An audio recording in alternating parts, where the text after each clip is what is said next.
Hey folks, Quilly here, and I have kind of broken Brotato. Up until now, my best run has been with the Loud character, which scales very nicely with lots of extra enemy spawns, which is great financially. But then I saw a post on Reddit talking about how the Druid can be absolutely broken. And yeah, I'm convinced. I got this Druid run going right now that I'm not convinced will ever end. For those of you who haven't played Brotato, normally it ends on wave 20, and that's how you win as a character. But you can go beyond it in an endless mode, and you usually get to wave, 30, 40, 50 is a really good run, right? Nice and deep, and then, probably something will boop you at that point, because at a certain point, you just get one-shotted by things. There's not much you can do, and the screen is too full of stuff, so you're not really moving around and dodging either.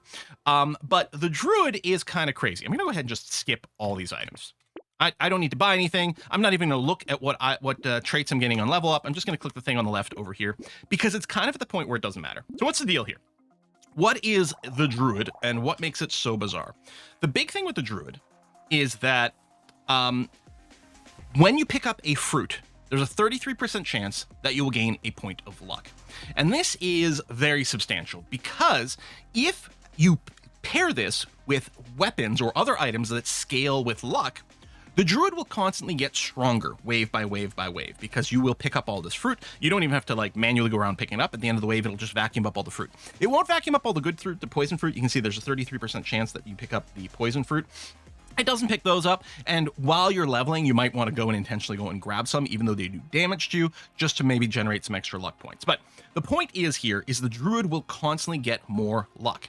And there are some weapons in the game that scale with luck. For example, flutes over here. Now, I do not recommend you start with flutes, because flutes have the same problem all ranged weapons have in Brotato. They feel really good, and then there's a point where they fall off because they can't kill swarms of enemies fast enough. It doesn't matter if they do infinite damage and are one-shotting everything if they're only killing one thing at a time. Ranged weapons really need piercing or ideally bounce. Well, it really depends on the weapon. You can see here from this tooltip, I have my attacks. You can't actually see it. The screen's too wide because these numbers are too big. I guess I do have to use the tooltip.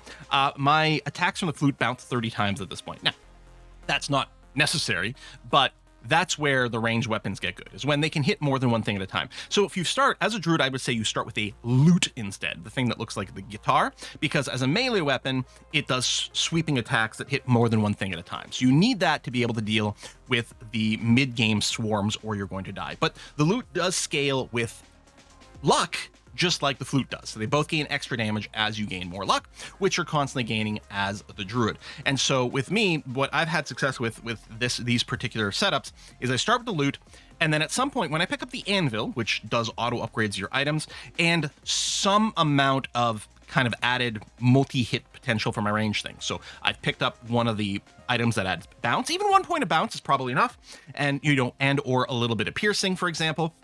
Then I can start to pick up flutes, and then transition to that, because what we want is the ranged attack part of it. The mind control part of the flute turns out to not matter when you're still one-shotting everything. Every now and again I get a boss wave, and then I might mind control some of those things or something like that, but generally speaking, we're just one-shotting things. So it's not about the mind control, although in the mid-game, when you first transition to the flute, the mind control aspect of this is amazing. But yeah, very quickly it stops being an issue, and it's just a question of I scale with luck. And you can't see it on this screen over here, but this is 96,000 luck. We'll see it better when we're in game.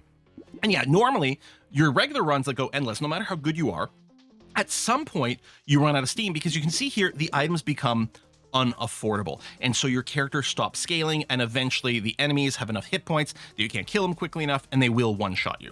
But as a Druid, our damage keeps going up because we keep picking up the luck items, and then not only am I bouncing like crazy, the key items with the, and you can see my little bounce things over here, the key items with the Druid are really the Baby Elephant, which every time I pick up a material, 25% of the time when I pick up a material, it detonates one of the enemies. You can see here, and I really need some commas in here, that's 98 million damage when I pick up a thing. And that's just from one of my Baby Elephants over here. I've got a bunch of them. The cursed ones don't stack in this display for some reason. I've got 51 normal ones and all those. And honestly, I actually don't know how the stacking interacts with these things. I'm assuming it just rolls a 25% chance once and it just does more damage, but I don't know. And then in addition to that, let me sort by names. By name so I can actually find it. Yeah, in addition to that, I have a bunch of cyberballs, which is the same thing, but with whenever an enemy dies, then some other enemies explode. So I got 35 regular ones and a bunch of those. And so, yeah, as soon as I kill something, it probably explodes other stuff and drops material, which means it probably explodes other stuff. But meanwhile, I'm one-shotting everything at the same time. My XP is climbing like crazy. You know what? Let me go into wave 208 so I can actually see the numbers. Yeah, I get 30,000% bonus XP.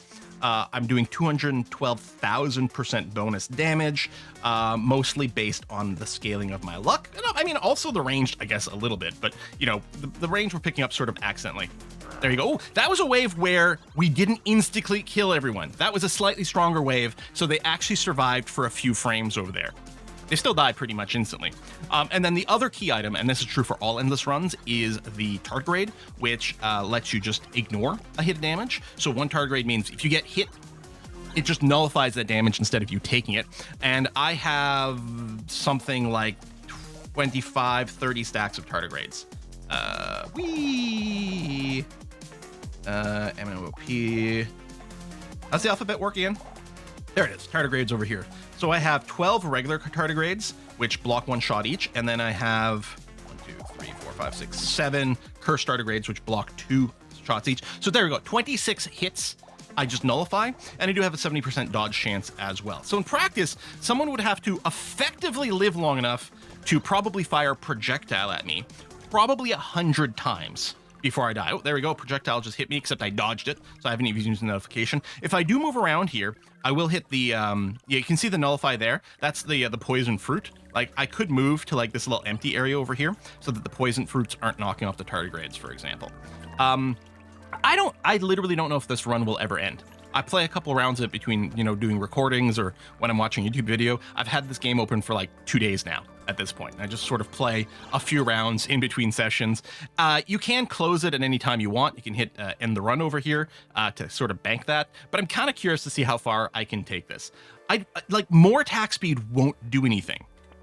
More percentage damage won't do anything. Although this actually has luck for flat damage, so I might consider that. But really, I can just go skip. I mean, I would have picked up the 20 luck there, for example. Ooh, here, the magical leaf. I don't think the hit points matter because I'm pretty sure we'd get one shot regardless, but it's like, sure, whatever. And, you know, more curse. In practice, I'm not actually skipping all those. I do want to skip Bloody Hand because Bloody Hand and the other bloody item with the self-damage would knock off all my tardigrade stacks. Both of the bloody items are quite nice, and the torture item is quite nice if you're only going for a 20, like a level 20 run, if you're just trying to do a finish rather than endless. But an endless one, they do screw you up completely. So this is the one thing I have to make sure to not take accidentally, because that probably will end my run, because this is going to knock off all my tardigrade stacks, and then if I get hit, I'll probably just die. I do scale with knockback, like, because of the, what was it, coiled spring or whatever. So I could scale my damage by taking the boxing glove, but it's like, nothing really matters here. I don't need the percentage damage, but sure, more enemies is more money. I actually don't need to heal more. I've been taking items that lower the consumable heal, because if I can bring it down to 0, then I can go around and pick up all the cursed fruit and not take damage, and then not lose tardigrade stacks. So I'm actually avoiding these and taking the, is it the worm that gives -1 to consumable heals? So there we go, 16 more of those, and I can start picking up everything else. I like the small fish normally. It's irrelevant now. That's irrelevant. That's irrelevant.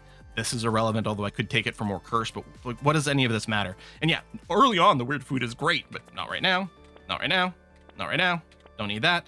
Don't need landmines. Sure, I'll take another cyberball because it's funny. Like, I still have 6 more items left to go. Recycle. It's like won't meaningfully add any damage whatsoever to me. The only thing that would add more damage really is more flat damage, which would be luck and range, because I do still scale with 100% from the range on my weapons over here. A little bit from engineering, although the Druid only gets half engineering. A little bit from elemental, and I do have all the flaming sausage, whatever it's called, to set things on fire, but nothing lives long enough to be set on fire, so it doesn't matter. You know, I could take ashes, like, who cares about the armor? Like, losing 1 armor per wave is meaningless with the amount of stuff I'm getting, but again, the added damage does nothing. There, we can take more gardens, because that'll be more luck scaling. There you go. Yeah, +1 damage, offset by the knockback, because I do scale with that. Like, this might put us ahead on damage, like the mutation, but does it really matter? The luck definitely still would be a big thing, but again, the percentage damage doesn't matter. Like, I'm just gonna go and click through on the left. It makes no difference anymore. And then we go into the next wave, and then, unless something crazy happens, we're just gonna murder everything in the face instantaneously once more. Every now and again, I get a really laggy wave. If something can survive a hit, then my whole thing where my bullets bounce up to 30 times, insta super mega lags the game. Not to mention if we trigger some explosives and stuff, which can happen if I start picking up fruit, for example, then that can visually lag the game. Sometimes I'll get down to like 1 or 2 frames per second for a little bit until everything just explodes and die, which would be a problem if I was having to move my character in any way, but I'm just sitting here in the middle and watching everything get obliterated. This is definitely not a unique idea from me. Other people have done it. There have been multiple Reddit posts about it, but it is a hell of a thing to see in person here. It's pretty degenerate, and I love it.